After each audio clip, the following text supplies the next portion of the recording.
ادھر حالیہ دنوں میں پاکستان کے کچھ علاقوں میں ازداد پولیو مہم مؤخر کر دی گئی ہے. پولیو کی مہم کو کئی مسائل درپیش ہیں. جلد از جلد پولیو کی مہم کا احیاء نہیں کیا گیا تو پاکستان کے پڑوسی ممالک بھی پولیو کی وبا سے دوچار ہو سکتے ہیں. پاکستان کا شمار پولیو متاثرہ ملکوں میں ہوتا ہے. اس بیماری پر قابو پانے کے لیے ٹیکہ کاری مہم شروع کی گئی ہے، لیکن یہاں کچھ علاقوں میں اس مہم کو مزاحمت کا سامنا ہے. لوگوں میں بیداری کی کمی اور ٹیکہ کاری کے حوالے سے غلط خیالات اس مہم کی راہ میں رکاوٹیں ہیں. دہشت گرد تنظیموں کی جانب سے بھی مہم سے جڑے لوگوں کو دھمکیاں دی جاتی ہیں اور انہیں نشانہ بنایا جاتا ہے. مہم سے جڑے افراد کو جان کا خطرہ لاحق رہتا ہے کیونکہ دہشت گرد تنظیمیں انہیں جاسوس گردانتی ہیں. کچھ فیملیز ایسی ہیں پٹھان، خاص کر پٹھان فیملی، جو مطلب آگے سے لڑنا شروع کر دیتے ہیں کہ یہ آپ ہمارے یہ جو آپ ڈراپس پلا رہے ہیں یہ ہمارے بچوں کو مزید بیمار کرتے ہیں. سر یہ ہے کہ ان کو تھوڑا گائیڈنس کی ضرورت ہے. ان سب کو پولیو ہوا تھا اس ٹائم طالبان کی طرف سے ایک لیٹر بھیجا گیا تھا کہ یہاں سے پولیو مطلب یہاں پہ بند کر دیں ورنہ کچھ بھی ہو سکتا ہے، اٹیکس ہو سکتے ہیں.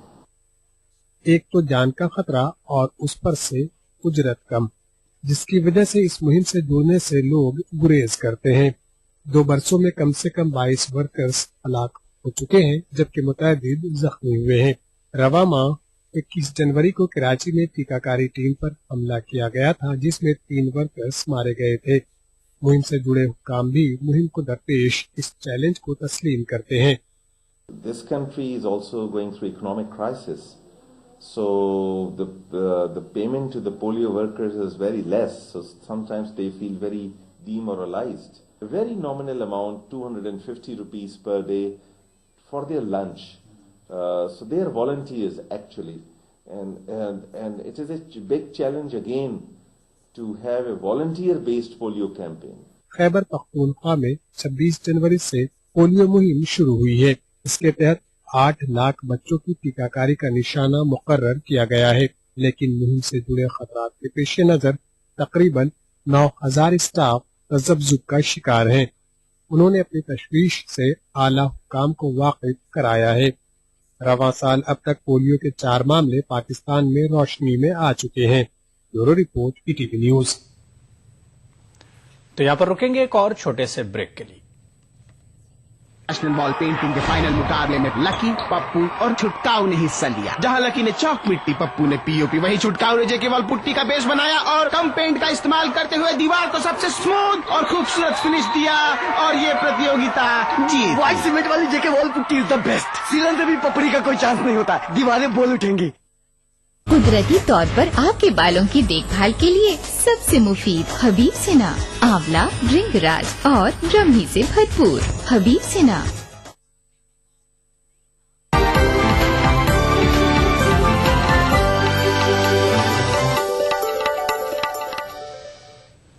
امریکی صدر براک اوباما کے مجوزہ سالانہ خطاب میں امریکہ کی قومی سیکیورٹی کو ترجیح دیے جانے کا امکان ہے. وائٹ ہاؤس کے پریس سیکریٹری جے کارنی کے مطابق سال 2014 امریکی صدر براک اوباما کے لیے ایئر آف ایکشن ہے. امریکی صدر براک اوباما کے سالانہ خطاب میں افغانستان کے علاوہ قومی سلامتی اور نئی پالیسیوں کو اہمیت دی جا سکتی ہے. واضح ہے کہ براک اوباما امریکی کانگریس سے سالانہ خطاب کرنے والے ہیں.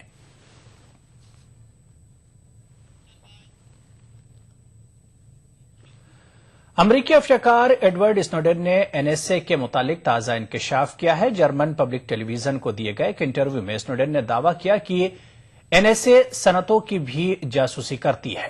اسنوڈن کے مطابق جرمنی کی بڑی کمپنیاں جن سے امریکی کمپنیوں کو مسابقت کا سامنا ہے، NSA ایسی کمپنیوں کی جاسوسی کرتی ہے.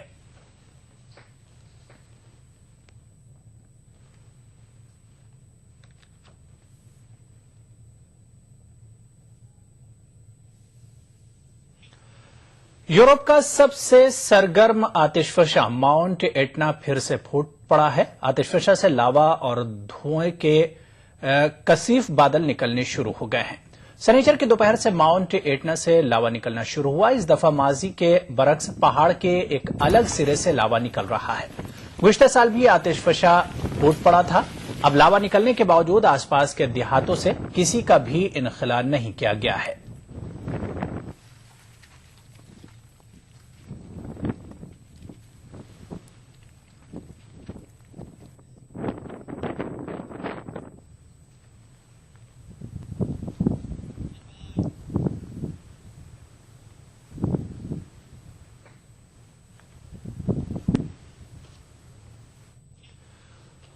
اردو اور پنجابی کے معروف پاکستانی شاعر اشرف گل کی یہ خواہش تھی کہ ان کا کلام پاکستان کی طرح ہندوستان میں بھی زیادہ سے زیادہ پڑھا جائے. اشرف گل نے نہ صرف اپنی اردو شاعری کو دیوناگری میں بلکہ اپنے پنجابی کلام کو گرمکھی رسم الخط میں شائع کیا ہے. امریکہ میں مقیم اردو اور پنجابی کے شاعر اشرف گل کا تعلق پاکستان کے صوبے پنجاب کے شہر گجرانوالہ سے ہے. بینکنگ کے شعبے سے وابستہ اشرف گل نے پنجاب کے ادبی ماحول کا اثر قبول کرتے ہوئے پہلے اردو اور پھر پنجابی میں شاعری کی. اشرف گل کی مادری زبان اردو ہے لیکن وہ پنجابی کو بھی اپنی مادری زبان مانتے ہیں. جو میں نے لکھنؤ میں سنائی، بھوپال میں بھی سنائی، ہر جگہ کہ یہ مت کہیے کہ میں پنجابی ہوں، مگر زبان جو ہے اردو زبان کس کی؟ جو بولتا ہے اس کی. میں بولتا ہوں میری، تو بولتا ہے تیری. کہ یہ نہ سوچو کسی کو دیتے ہو، یہ نہ سوچو کسی کو دیتے ہو، تم بھی آخر کسی سے لیتے ہو. تم کو بخشی خدا نے عقل سلیم، چاہے اس کے نہیں چہیتے ہو. اشرف گل اردو پنجابی شاعری کے علاوہ ایک اچھے گائک اور موسیقار بھی ہے. وہ انتہائی سادہ زبان میں شاعری کرتے ہیں. پاکستان کے معروف غزل سنگر غلام علی نے ان کی 2 غزلیات کو اپنی آواز میں پیش کیا ہے. انہوں نے معروف پنجابی سنگر نصیب العال کے ساتھ بھی اپنے کلام کو پیش کیا. یاد بن کر ہم تیرے دل میں رہیں گے دیکھنا، ہجر کے پت جڑ کو پھولوں سے بھریں گے دیکھنا. پھر اس نے واہ بولا. لیجیے صاحب، وہ جو 2 واہ غلام علی کی تھی نا، میں نے سمجھا میری شاعری جو ہے مکمل ہوگی. وہ غلام علی کے واہ کہنے سے تو وہ غزل ریکارڈ بھی ہوگی. کے سوا میرے پاس کچھ بھی نہیں، محبتوں کے سوا میرے پاس کچھ بھی نہیں. ہوا ہے دل بھی تیرا، میرے پاس کچھ بھی نہیں. اشرف گل 1982 میں امریکہ ہجرت کی. امریکہ میں قیام کے دوران انہیں یہ احساس ہوا کہ رسم الخط کے فرق کی وجہ سے ہندوستان کے زیادہ تر اہل ذوق پاکستانی شعراء کا کلام پڑھنے سے محروم ہے. لہٰذا انہوں نے اپنے اردو کلام کو دیوناگری اور پنجابی کلام کو گرمکھی رسم الخط میں شائع کروانے کا سلسلہ شروع کیا. جو ہم لکھتے ہیں پاکستان والے، ہم فارسی اسکرپٹ میں، اردو اسکرپٹ میں لکھتے ہیں، وہ پڑھ نہیں سکتے، ان کا ہینڈی کیپ ہے.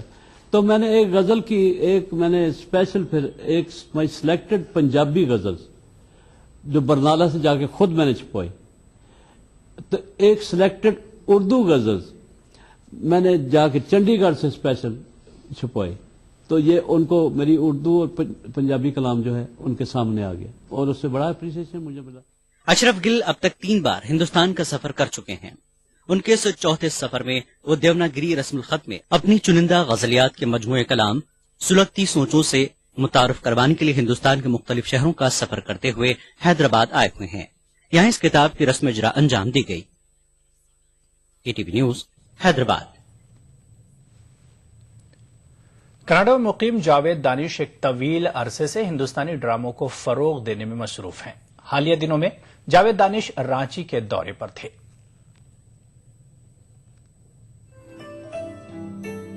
یہ ہیں جاوید دانش، جن کا آبائی وطن لکھنؤ ہے لیکن تقریباً 30 سالوں سے ٹورنٹو میں مقیم ہیں.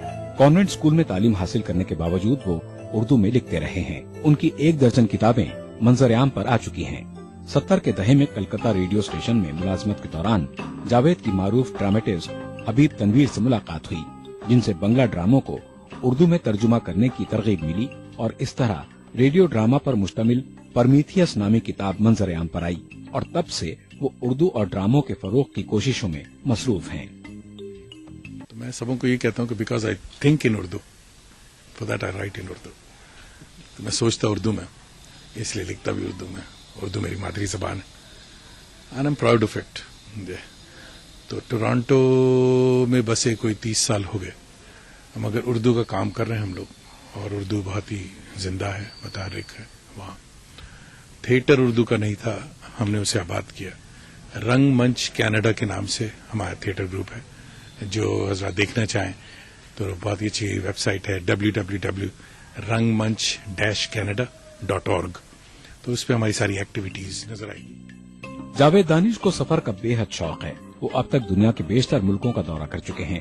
یورپ، امریکہ اور جاپان کے سفر کے دوران انہوں نے سفر نامہ، آوار کی اور ہجرت کے تماشے نامی کتابیں لکھی. حالیہ دنوں انہوں نے ایک فلم بھی پروڈیوس کی جس کا نام ہے بڑا شاعر چھوٹا آدمی. اردو میں اگر آپ ڈھونڈیں گے کہ افریقی ادب کیا ہے تو کوئی کتاب نہیں ہے، آج بھی نہیں. وہ پہلی کتاب تھی کالے جسموں کی ریاضت، اس کا ترجمہ کیا، بہت کامیاب کتاب تھی. اس کے بعد بہت بڑا مسئلہ ہماری فلسطین کا ہے. فلسطین کے ساتھ ساتھ اسرائیل جڑا ہوا ہے. تو ہم لوگوں نے یہ کیا کہ ایک دوسری کتاب آئی ترجمے کی جس کا نام تھا ایک باپ کی اولاد. یعنی ابراہیم کی اولاد ہے ہم سب، مگر لڑ رہے ہیں، مسئلے مسائل ہیں، پولیٹیکل پرابلم ہے. تو ان دونوں کو مطالعہ کرنے کے لیے کہ کیا ہے کمپیریٹو اسٹڈی، تو ایک باپ کی اولاد میں اسرائیلی ادب اور فلسطینی ادب دونوں کا ترجمہ کیا. یہ کتاب بھی آپ کو دوسری کسی کہیں نہیں ملے گی کہ کسی نے اسرائیلی ادب کا ترجمہ نہیں کیا. جاوید دانش بنیادی طور پر تھیٹر سے جڑے ہیں. یہی وجہ ہے کہ وطن سے کوسوں دور رہ کر بھی وہ ہندوستانی رنگ منچ کو فروغ دینے کی کوششوں میں مصروف ہیں. ETV news, Ranchi. عالمی منظر میں فی الحال اتنا ہی. آداب.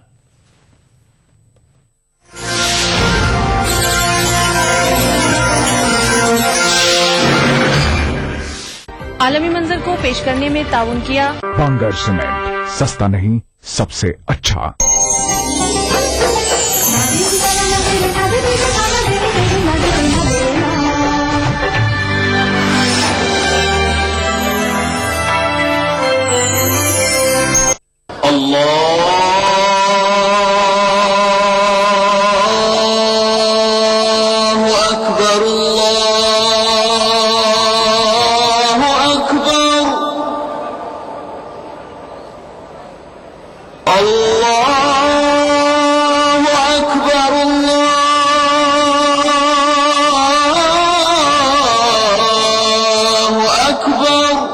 مسجد الحرام سے نماز فجر دیکھیے روزانہ صبح 5:30 بجے صرف ETV اردو پر.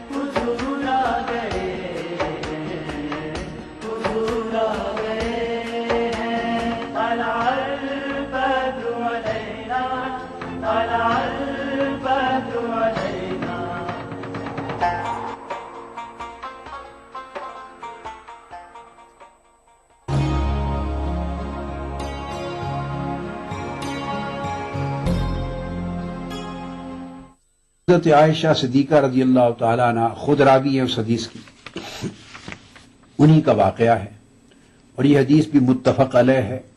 اسے امام بخاری اور امام مسلم دونوں نے روایت کیا.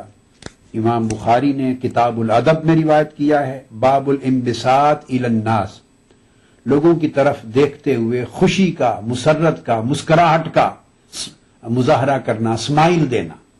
یہ باب قائم کیا. اب آپ اندازہ کریں، جب کسی کی تو دیکھیں تو چہرے پر اسمائل دیں، خوشی کا اظہار کریں چہرے سے.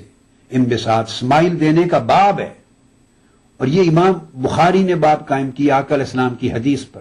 یعنی اسلام کی یہ تعلیم 1500 سال سے ہے، اور اس کا پورا پرسپشن چیپٹر وائز ان کے عنوانات اس موریلٹی کے قائم کرنا اور ایسی ویلیوز کے قائم کرنا 1200 سال سے ہماری کتب میں حدیث کے ان چیپٹرز کے ساتھ چلا آ رہا ہے. ام المومنین حضرت عائشہ صدیقہ رضی اللہ تعالیٰ عنہ فرماتی ہیں کہ میں آپ کی نوجوان تھیں، اور نوعمری کے وقت سے آپ کے پاس جو گڑیاں تھیں، ڈالز میں کھیلنے کا رواج تھا، وہ آج بھی ہے. بچیاں ہم نے